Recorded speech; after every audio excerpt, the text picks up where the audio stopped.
अस्सलामुअलैकुम दोस्तों, soap serial चंद ग्रहण जे ईंदड़ नई एपिसोड में छा थींदो ऐं छा थियण वारो आहे इन जी तफ़सीलात ॼाणण लाइ जेकॾहिं बि असांजे चैनल ते नवां आहियो त महिरबानी करे असांजे चैनल खे सब्सक्राइब कंदा ऐं बेल आइकन खे क्लिक कंदा जीअं हर ईंदड़ नई ख़बर जल्द खां जल्द तव्हां ॿाहिरनि ताईं मुहैया थी सघे। दोस्तों हाणे हलूं था ड्रामे जी तफ़सीलात जी तरफ़।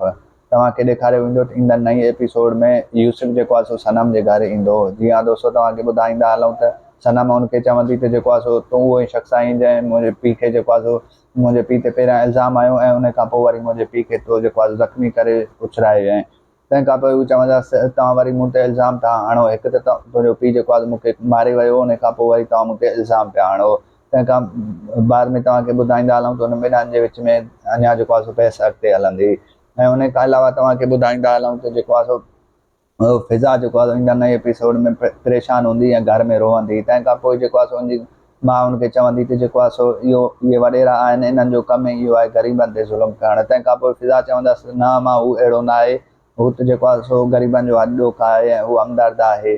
हू जेको आहे सो मूंसां इन जे करे इहो रवैयो पेश पियो करे जो हू मूंखां नाराज़ आहे, हुन कॾहिं बि मूंसां इहो रवैयो पेश न कयो हो।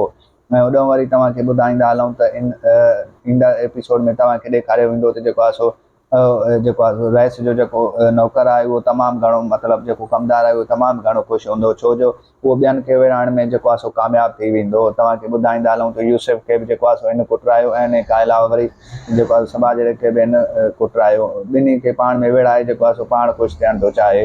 हीउ चाहे थो त जेको आहे सो सनम जो संग मूंखे मिले, बहरहाल जेको आहे सो सोजरो कॾहिं बि ईअं करणु न ॾींदो।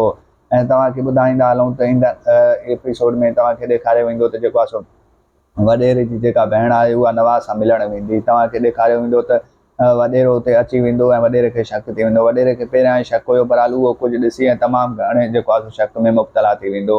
ऐं तव्हांखे ॿुधाईंदा हलूं त थी सघे थो ईंदड़ कुझु एपिसोडनि खां पोइ हू नवाज़ खे माराए छॾे। जीअं नवाज़ खे माराए छॾींदो त जेको आहे सो हिन जी भेण ऑटोमेटिक बेहोश थी ऐं मरी वेंदी। तव्हांखे ॿुधाईंदा हलूं त हिन ड्रामे जे ईंदड़ एपिसोडनि खां पोइ तमामु बहितरीनु हिन ड्रामे में मज़ो थी वेंदो ऐं कुझु नवां एक्टर बि हिन ड्रामे में अचण वारा आहिनि। दोस्तों अव्हांखे मुंहिंजो रिपोर्ट कीअं लॻो कमेंट सेक्शन में पंहिंजो क़ीमती राय ज़रूरु ॾींदा। वठंदासीं इजाज़त, मिलंदासीं हिन वीडियो में, तेसिताईं रखंदा पंहिंजो ख़्यालु, ॾींदा इजाज़त। अल्लाह हाफ़िज़।